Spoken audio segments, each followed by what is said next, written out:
My mother-in-law texted me 9 days before Thanksgiving, the message glowing on my phone screen while I was standing in the cereal aisle of our grocery store, picking out something for my husband's breakfast. "Hi Sarah, I hope you understand, but we think it's best if it's just family this year. Nothing personal, we just want a smaller, more intimate holiday. Totally understand if you want to visit your own parents instead. Just family, as if I hadn't been part of this family for 6 years. As if I hadn't spent every Thanksgiving since marrying her son cooking alongside her in that same kitchen, learning her stuffing recipe, laughing at the same jokes her husband told every single year about the turkey being almost ready an hour before it actually was. I stood in that cereal aisle for a long moment, phone in hand, feeling something crack quietly in my chest. Not rage exactly, something closer to disbelief, the specific disbelief of being told, politely, cheerfully, with an exclamation point, that you don't belong somewhere you genuinely believed you did. I didn't respond right away. I finished my grocery shopping, drove home, and sat in my car in our driveway for a long time before going inside, trying to decide how to even begin processing what had just happened. What my mother-in-law didn't know, standing in her own kitchen typing that cheerful, dismissive text message, was that for the past 11 months, I had been the one quietly transferring $1,800 every single month into an account that covered the difference between what my father-in-law's pension paid and what their mortgage actually required. A gap that had opened up after his early retirement went sideways. A gap my husband and I had chosen not to discuss with anyone outside our own marriage, out of respect for his parents' pride. She had no idea that just family currently included someone who was, in very literal financial terms, one of the reasons they still had a house to host Thanksgiving in at all. I want to tell you exactly how we got to that cereal aisle and everything that happened over the following weeks, because this isn't really a story about being uninvited from a holiday dinner. It's a story about what happens when a family decides who counts as real family based on nothing more than how loudly you insist on it, without ever bothering to look at who's actually been holding things together. My name is Sarah. I'm 32 years old, and I married my husband Ben 6 years ago, becoming part of a family that, for most of those 6 years, genuinely felt like exactly the kind of warm, close-knit family I'd always hoped to marry into. Ben's parents, Carol and David, welcomed me enthusiastically from the very beginning of our relationship. Carol, in particular, embraced me quickly and openly, teaching me her recipes during my first Thanksgiving with them, including me in family group chats, treating me, by every visible measure, as a genuine daughter rather than simply Ben's wife. Ben has 2 siblings, his older sister, Melissa, 35, married with 2 kids of her own, and his younger brother, Tyler, 28, still single, living about 15 minutes from their parents. Both Melissa and Tyler welcomed me warmly as well during those early years, and I genuinely believed, for a long time, that I'd found the kind of extended family warmth that not everyone is lucky enough to marry into. I want to establish this context clearly, because I think it matters for understanding exactly how disorienting what happened later actually was. This wasn't a family that had always kept me at arm's length, waiting for an excuse to formalize an existing distance. This was a family I genuinely believed, for 6 years, had fully absorbed me as one of their own.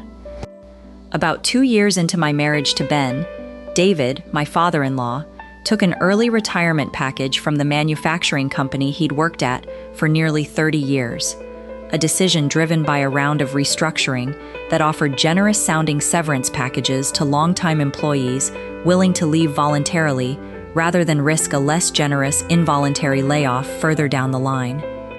At the time, the decision seemed financially sound. David's pension, combined with the severance package and Carol's part-time income from her job at a local dental office, appeared, on paper, sufficient to comfortably cover their expenses, including the mortgage on the house they'd lived in for over 20 years. I want to describe, honestly, how that financial picture began to unravel over the following 2 years, because I think the specific timeline matters considerably for understanding what happened later. The pension, it turned out, had been calculated based on assumptions about cost of living adjustments that didn't fully materialize as projected.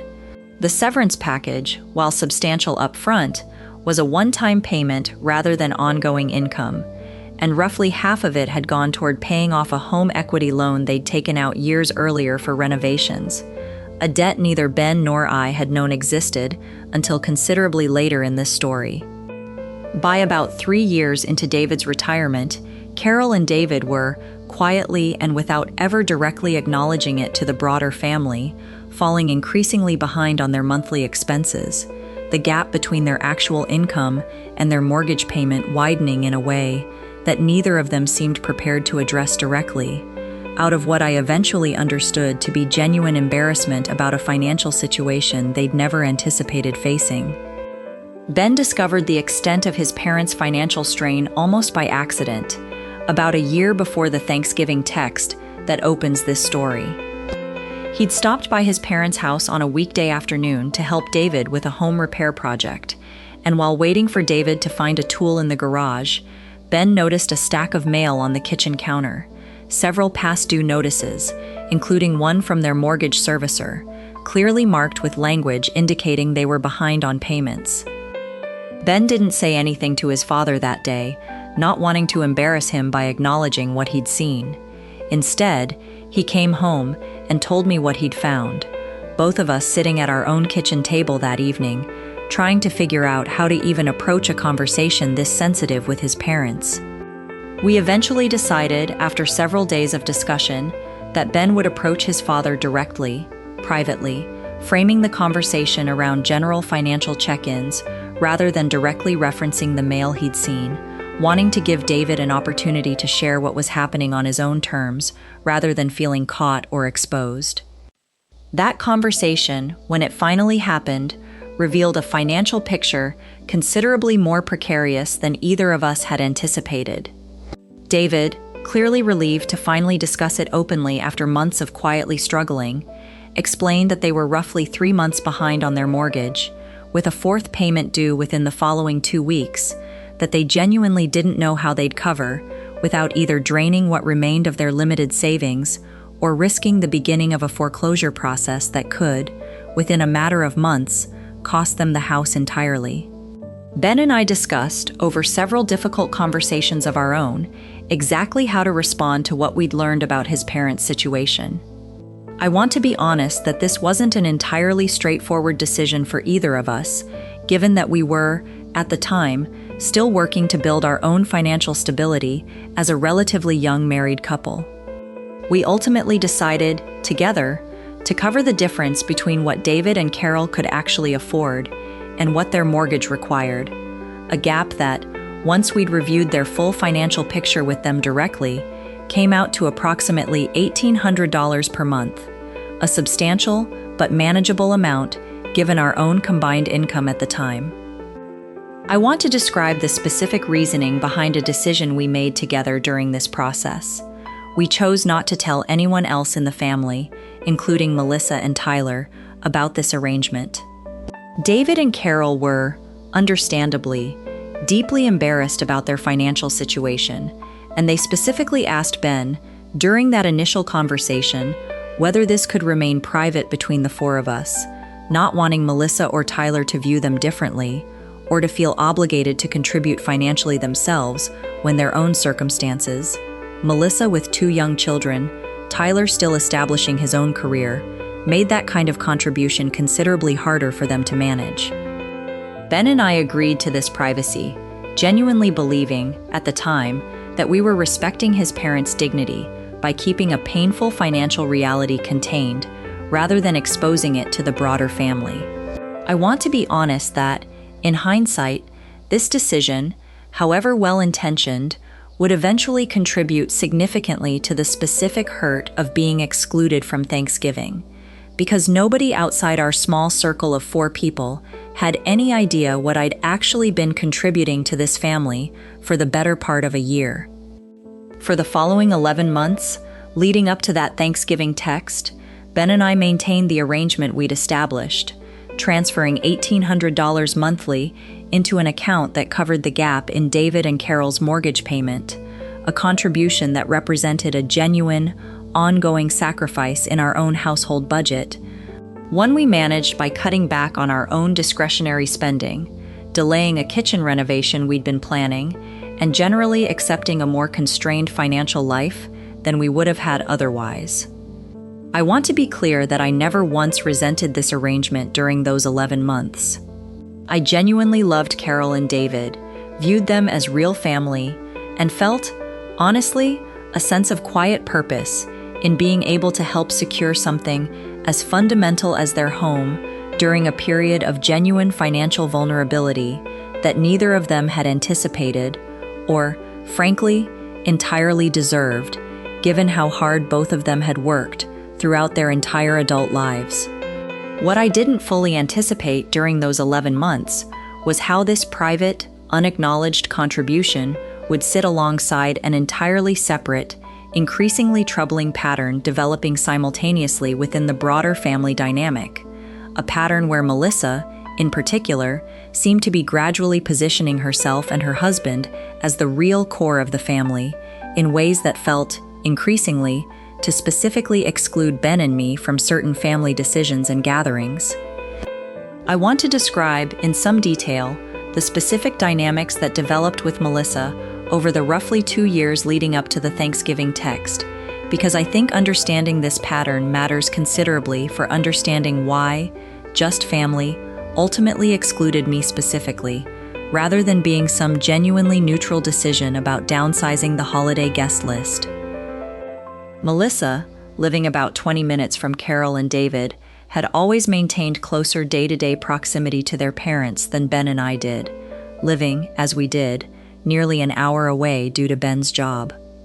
This natural geographic closeness had, over time, translated into Melissa becoming increasingly central to family decision-making, the person Carol called first with any news, the person who organized most family gatherings, the person whose opinion seemed to carry increasing weight in decisions that affected the entire extended family. I don't inherently begrudge this natural closeness. Geographic proximity creates real day-to-day intimacy that distance simply can't replicate, regardless of how much genuine love exists across the distance. What became increasingly troubling over those 2 years was a specific pattern where Melissa seemed to actively curate family gatherings and decisions in ways that subtly, and then not so subtly, positioned her own household, her husband, her 2 children, as the real core family unit, with Ben and me increasingly treated as more peripheral, optional attendees rather than equally central family members. Small instances accumulated over those 2 years. Family photos for Carol and David's holiday cards increasingly featured just Melissa's family prominently, with Ben and me included almost as an afterthought in smaller, secondary images. Major family decisions, where to hold holidays, how to celebrate Carol and David's anniversary, increasingly seemed to be finalized in conversations Ben and I weren't part of, presented to us afterward as settled decisions rather than genuine collaborative planning. I want to address something directly that I believe contributed significantly to the eventual Thanksgiving exclusion, a specific, ongoing tension between Melissa and me that had been building for roughly 18 months, rooted in what I believe was Melissa's growing discomfort with how close Ben and I remained to Carol and David, despite living considerably farther away than she did. This tension surfaced most clearly around parenting-adjacent conversations, even though Ben and I didn't yet have children of our own at the time. Melissa would, at family gatherings, make pointed comments about how real understanding of family sacrifice only came with having children yourself, comments that felt, increasingly, less like general observations and more like a specific attempt to position her own household as inherently more central to the family's future than ours. I raised this pattern with Ben more than once during this period, genuinely trying to understand whether I was simply being oversensitive or whether something more deliberate was actually happening. Ben, to his credit, acknowledged noticing similar dynamics himself, though he was, at the time, reluctant to address it directly with his sister, not wanting to create open conflict within a family that had otherwise felt, for years, genuinely warm and close. I want to be honest that this reluctance to address the pattern directly, on Ben's part, mirrors a broader dynamic I'll describe more fully later in this story. A pattern where Ben's conflict-avoidant tendencies with his own family repeatedly left me feeling like I was navigating certain dynamics largely alone, even as he privately agreed, in the car afterward, that something felt genuinely off. Which brings us to that Tuesday afternoon, 9 days before Thanksgiving, standing in the cereal aisle of our grocery store, reading Carol's text message for the first time. "Hi, Sarah. I hope you understand, but we think it's best if it's just family this year. Nothing personal. We just want a smaller, more intimate holiday. Totally understand if you want to visit your own parents instead." I want to describe, specifically, what made this message so disorienting beyond the obvious exclusion itself. It was sent to me directly, not to Ben, not as a joint message to both of us, a detail that felt, immediately, significant. Carol was, apparently, uninviting me specifically, while presumably still expecting Ben, her son, to attend without me. I called Ben immediately from the grocery store parking lot, reading him the message, my voice shaking in a way I hadn't fully anticipated, given how calm I'd initially tried to remain while composing myself in that cereal aisle. Ben's reaction was immediate and genuine shock. "That doesn't make any sense," he said. "You're literally part of this family. What is she talking about? Just family." He called his mother directly, a conversation I wasn't part of, but that he relayed to me afterward, considerably more frustrated than I'd heard him in years of navigating smaller tensions with his family. Carol's explanation, according to Ben, centered around wanting a smaller, more manageable gathering this year, citing, somewhat vaguely, wanting to focus on close family, given some unspecified stress she and David had been navigating. I want to note, with the benefit of hindsight, the genuine irony embedded in that explanation, Carol citing financial and general life stress as justification for excluding me specifically, without any apparent awareness that I was, at that exact moment, one of the primary reasons that stress hadn't become considerably more severe over the preceding 11 months.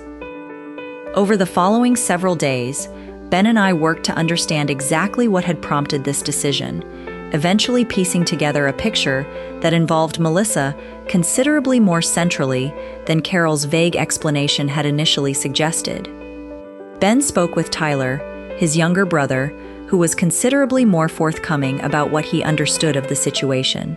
According to Tyler, Melissa had approached their mother about a week before the text was sent, suggesting that this year's Thanksgiving be limited to actual blood family, a phrase Tyler recalled specifically, given how it had struck him as unusually pointed at the time.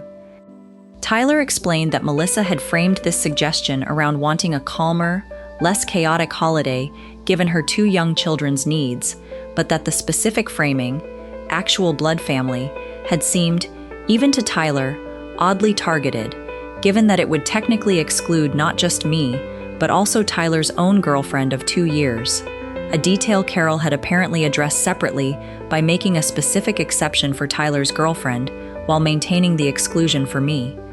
This detail, once we learned it, shifted something significant in how I understood the entire situation.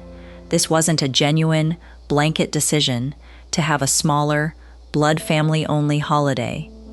It was a decision that had somehow specifically carved out an exception for Tyler's girlfriend of 2 years while maintaining an exclusion for me, Ben's wife of 6 years, a distinction that made clear this wasn't really about family size or intimacy at all, but about something considerably more specific to me, or to whatever dynamic had developed between Melissa and me over the preceding 18 months. Ben confronted Melissa directly about a week after the initial text, a conversation I encouraged him to have privately, without me present, wanting him to hear his sister's actual reasoning without the conversation becoming immediately defensive on either side. According to Ben's account afterward, Melissa initially maintained the smaller, calmer holiday framing, but eventually, under Ben's direct and persistent questioning, acknowledged something closer to the truth. She had, in fact, specifically suggested to their mother that I be excluded, citing a pattern of feeling like I'd become too involved in family decisions and dynamics over the preceding year, feeling, in her words, like I was trying to take over Mom's role in ways that made her uncomfortable. Ben pushed back directly on this characterization, according to his account, pointing out that I had, if anything, been navigating a fairly hands-off relationship with his parents' day-to-day decisions, spending considerably less time with them than Melissa herself did, given our respective distances. Melissa, apparently, struggled to provide specific examples when pressed, eventually acknowledging something that Ben found genuinely revealing. Her discomfort seemed to stem less from anything I'd actually done, and more from a general anxiety about her own position within the family, a fear, largely unspoken until this conversation, that as Carol and David aged and eventually required more direct support and care, the real family responsibility should fall to blood relatives specifically, rather than being shared with in-laws she seemed to view, on some level, as fundamentally more peripheral, regardless of how many years of genuine relationship had accumulated. Ben and I had a long, difficult conversation that same evening about how to respond to what we'd learned. I want to describe the specific tension in this decision because I think it matters for understanding why we ultimately chose to do what we did. Part of me wanted to simply let the Thanksgiving situation go, spend the holiday with my own parents, avoid a confrontation that risked exposing David and Carol's financial vulnerability to the broader family, protecting their privacy the way we'd committed to doing 11 months earlier. But a larger part of me felt genuinely unable to simply accept being excluded, quietly, from a family gathering, by people who had no idea that my monthly financial contribution was directly responsible for them still having a house to host that gathering in at all. I didn't want to use that contribution as a weapon, exactly, but I also felt, genuinely, that continuing to protect everyone's privacy at the expense of my own dignity had reached its natural limit. Ben and I ultimately decided, together, that the most honest path forward involved a conversation with his parents directly. Not Melissa initially, but Carol and David specifically, the two people who actually understood the full financial picture, giving them the choice of how, or whether, to handle the broader family context from there. We scheduled a conversation for the Sunday before Thanksgiving, just 5 days before the holiday itself, sitting down with Carol and David at their own kitchen table, the same table, I noted, where Ben had first learned the full extent of their financial struggles nearly a year earlier. I want to describe this conversation carefully, because I think the specific way it unfolded matters for understanding the fuller resolution of this story. Ben opened by explaining, calmly, that we'd learned about Melissa's role in the Thanksgiving exclusion and about her stated concerns regarding my involvement in family dynamics. Carol, visibly uncomfortable, acknowledged that she'd gone along with Melissa's suggestion somewhat reflexively, not fully examining her own feelings about it before sending that text message. "I think I just didn't want conflict with Melissa," Carol admitted. "She's been pushing for this kind of thing more and more, and it felt easier to just go along with it than to push back and create tension right before the holiday." I spoke directly at this point, choosing my words carefully. "I need you both to understand something," I said. "For the past 11 months, I've been part of covering the gap in your mortgage payment, $1,800 a month, every month, because Ben and I love you both and wanted to help you keep your home during a difficult stretch. I never once expected recognition for that. I did it because you're my family, genuinely, not because I wanted credit, but I need you to sit with the fact that the same family currently excluding me from Thanksgiving as not real family is a family I've been quietly helping hold together financially for nearly a year." The silence that followed was long, and I watched David's face shift through something that looked like genuine shock, followed by an expression of shame that made me, honestly, regret slightly how directly I delivered that information, even as I recognized it needed to be said clearly. I had no idea, David said quietly, his voice carrying a weight that suggested he was processing several difficult realizations simultaneously. Ben told us you two wanted to help, but I didn't realize the full extent, or that it had been going on this entire time, this consistently. Carol began crying, genuinely distressed, in a way that felt different from simple embarrassment. "Sarah, I am so sorry. I let Melissa's discomfort dictate a decision that excluded the person who's been quietly keeping a roof over our heads for nearly a year. I don't even know how to properly apologize for that." I want to be honest that watching Carol's genuine distress in that moment softened some of my own hurt, even as I recognized that her apology, however sincere, didn't erase the specific pain of that cereal aisle text message, or the underlying pattern with Melissa that had clearly been building for far longer than just this one incident. "I don't need you to feel guilty forever," I told her, "but I do need this family to understand that being genuinely close, genuinely committed, genuinely present for each other isn't measured by blood relation. I've shown up for this family in ways that have nothing to do with whether I share DNA with any of you, and I need that to actually be recognized, not just when it's convenient." David nodded slowly. "You're right, and I think this goes beyond just Thanksgiving. I think Melissa's concerns about her position in this family have been building for a while, and Carol and I have let that anxiety drive decisions that weren't actually fair to you or to Ben." Carol and David decided, that same evening, that a broader family conversation was necessary, not to publicly expose their financial situation in humiliating detail, but to directly address the pattern that had led to my exclusion, and to clarify, unambiguously, that I remained a full and permanent part of their family, regardless of what anxieties Melissa was navigating about her own position. They called a family meeting for 2 days later, bringing together Melissa, her husband, Tyler, Ben, and me, a conversation that I want to describe with some care, because it wasn't a simple, satisfying confrontation, so much as a genuinely difficult, necessary reckoning. David spoke first, explaining, in general terms without disclosing specific dollar amounts, that Ben and I had been providing significant financial support over the preceding year, support that had directly prevented a genuinely serious housing crisis for him and Carol.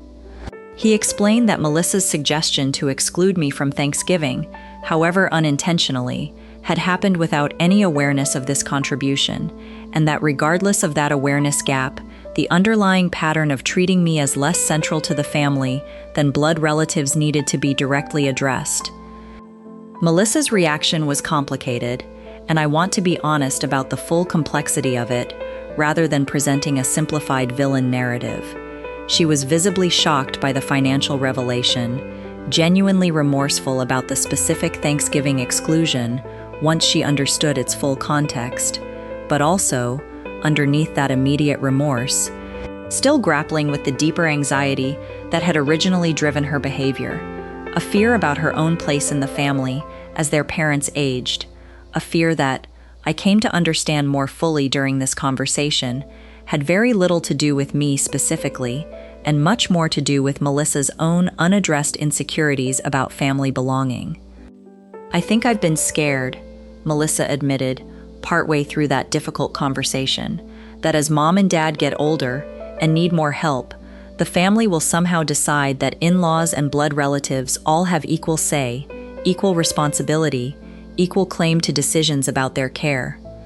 And some part of me has been trying to protect what I thought was my rightful position as their daughter, without really examining whether that instinct was fair to anyone else.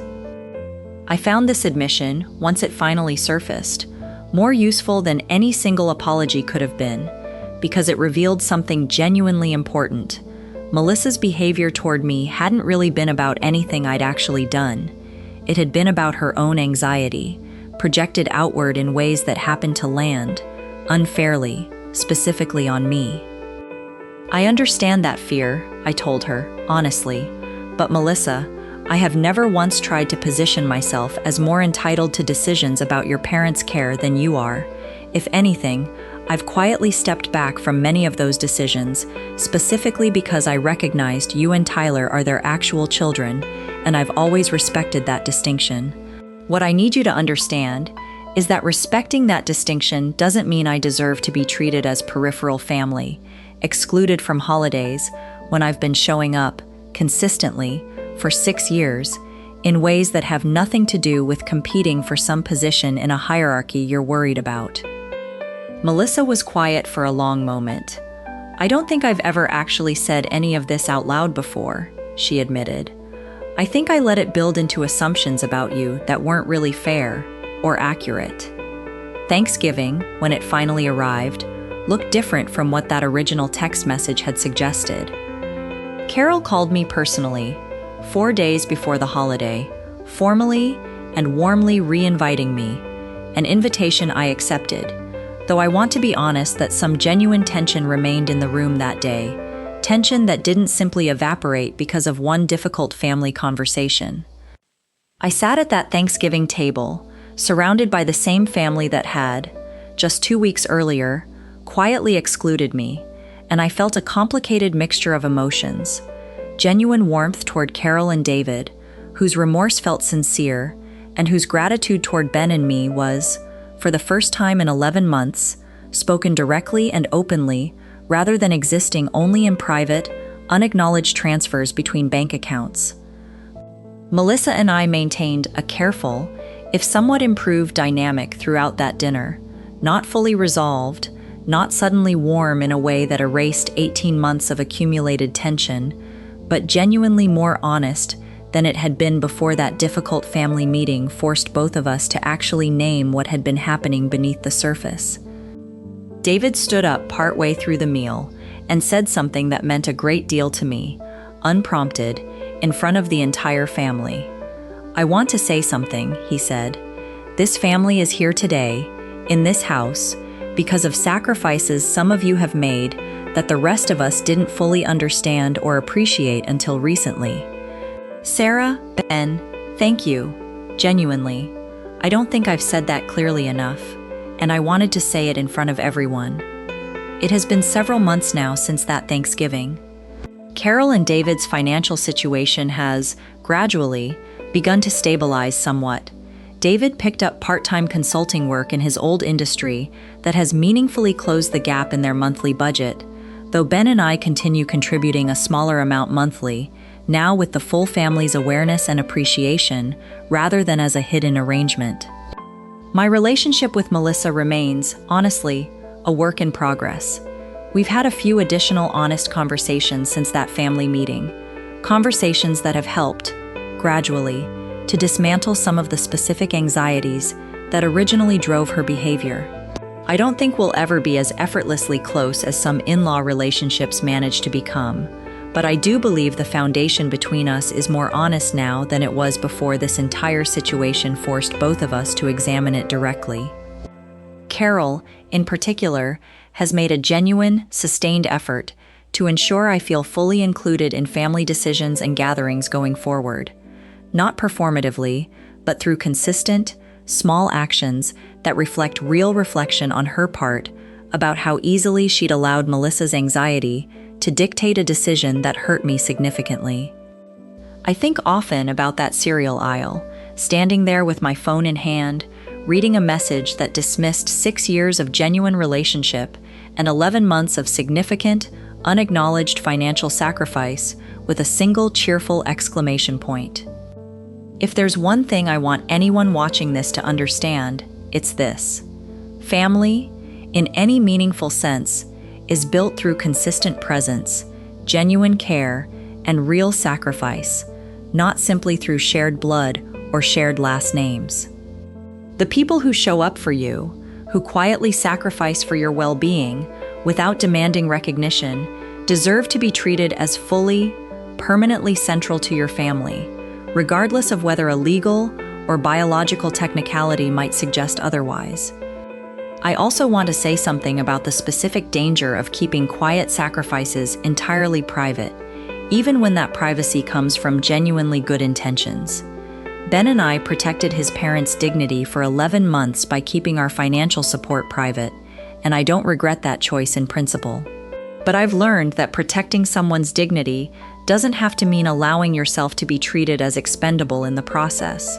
There is a way to maintain privacy around sensitive details while still ensuring your own contributions, your own place in a family, are genuinely seen and valued by the people who benefit from them. David's part-time consulting income continues growing steadily, and Carol mentioned, a few weeks ago, that they're hoping to fully take over their own mortgage payment again within the next year, a milestone that would represent, for both of them, a genuine return to the financial independence they'd always taken pride in throughout their working lives.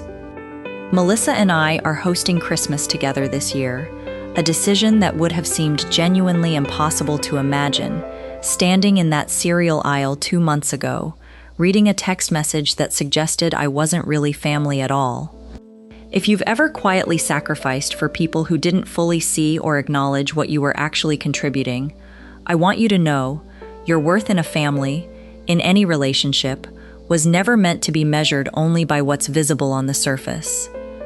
Sometimes, the truth simply needs the right moment to finally be seen clearly by the people who need to see it. If this story resonated with you, tell me in the comments. I read every single one.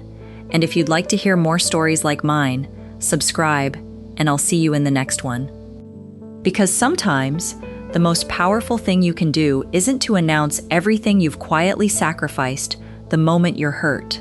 Sometimes, it's simply choosing the right moment to let the truth speak clearly enough that nobody in the room can pretend not to see it anymore.